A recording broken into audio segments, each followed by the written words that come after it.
Yooyaa akkam jirtu uummata qashtii Oroo kiyya akkam nagaa jirtu miti.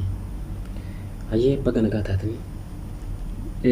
Kala viidiyoo kanaan illee kallattii viidiyoo kanaan guyyaa takka dubbadhee hin beeku.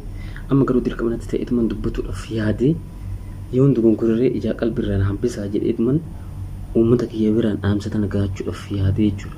Afaanan qabaa dubbatuu hin danda'a, ijaan qabaa arguu hin danda'a, gurraan qabaa dhaguu hin danda'a.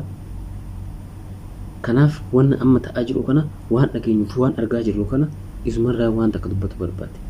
Isheen maali? Biyya Itoophiyaa Impaayir Itoophiyaa amma afaan qawweetiin biyya bulchaa jirtu kana kasirna Abiy mootummaa Abiy jedhamu hogganamtu kasirna Minilik nafxanyaa leellistu kana isumarraa waan takka dubbatu barbaade.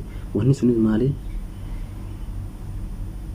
Ilmaan Oromoo akka baala mukaatti ilmaan finxaaleeyyiitiin kan ajjeefamaa jiran ta'u uummanni kiyyas kan beekanidha. Eenyumtummoo hin beekas. Uummanni Oromoo immoo warri sirna badhaadhina jedhanii amma of waaman kana warra OPDO turte OPDO dhaan of waamtu ODP taate ODP irraa immoo amma bilisiginnaa yookiin PP jettee of waamtu tana jala hiriirtanii ta'u warri ilmaan Oromoodha. Oromoo jettanii warri dhiiga Oromummaa tan qabatanii yaaddan martinu warri afaan Oromoo dubbatanis waan amma ilmaan finxaaleeyyii ilmaan Amaaraa ilmaan haadha malee abbaaf hin beekne Oromoo irratti godhaartu kana beektanii jiraadachuu akka qabdan dhaamsa kiyyaa jechuudha.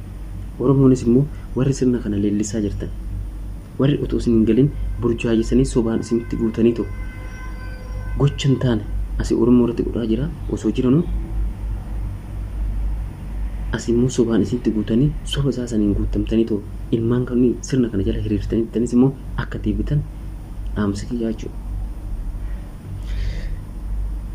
Ilmaan finxaaleeyyiitu immoo warra amma haraqeedhaaf fokkortutan warri haraqeedhaaf fokkortee mana haraqee jettee fokkortan immoo guyyaan ishii dhuftee guyyaan immoo Oromoon immoo gootummaa isaatii fi dhiirummaa isaatti agarsiisu immoo hin dhufaa jechuudha.